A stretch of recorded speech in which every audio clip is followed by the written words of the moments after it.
La non-taxation du carburant des avions n'est pas une décision des gouvernements français successifs. Elle résulte d'un accord international signé en 1944, la Convention de Chicago, destinée à l'époque à favoriser le développement du trafic aérien. 74 ans plus tard, cette convention est toujours en vigueur. Aujourd'hui, seule la variation du cours mondial du pétrole calculé en dollars américains joue sur le prix du kérosène.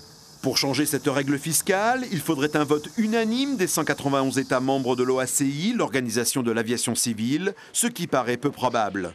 Cependant, le gouvernement français peut toujours décider d'apposer une taxe sur le kérosène, avec des conséquences directes sur les compagnies françaises qui desservent les Outre-mer. Si nous taxons de façon déraisonnée certaines compagnies aériennes, et notamment les compagnies aériennes françaises, un boulet supplémentaire au pied, des prix qui vont s'envoler.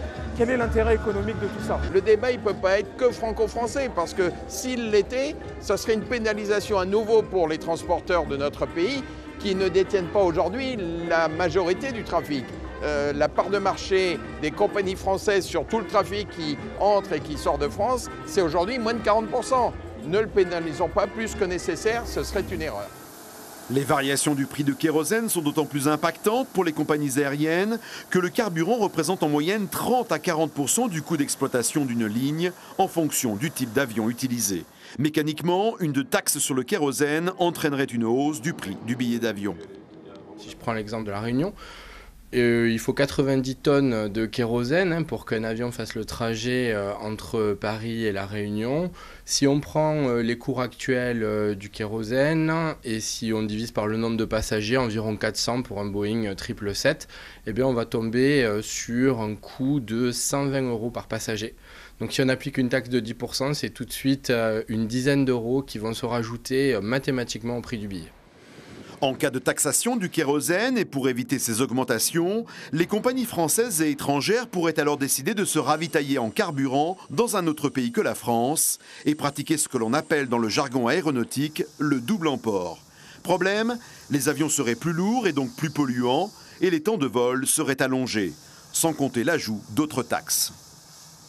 Si on prend l'exemple de la Guyane, on pourrait pourquoi pas imaginer que les compagnies s'arrêtent au Suriname avant d'atteindre la Guyane.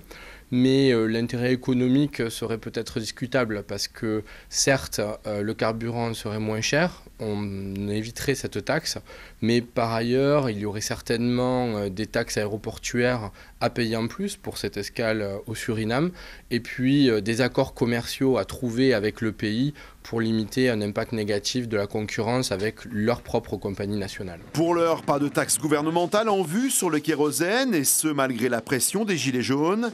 D'autant moins que le gouvernement n'a toujours pas clos les assises du transport aérien, des assises nationales initiées cette année pour justement redresser le pavillon français. La taxation du carburant des avions aurait exactement l'effet inverse. Suivez l'info sur Guyana Première, télé, radio et Internet.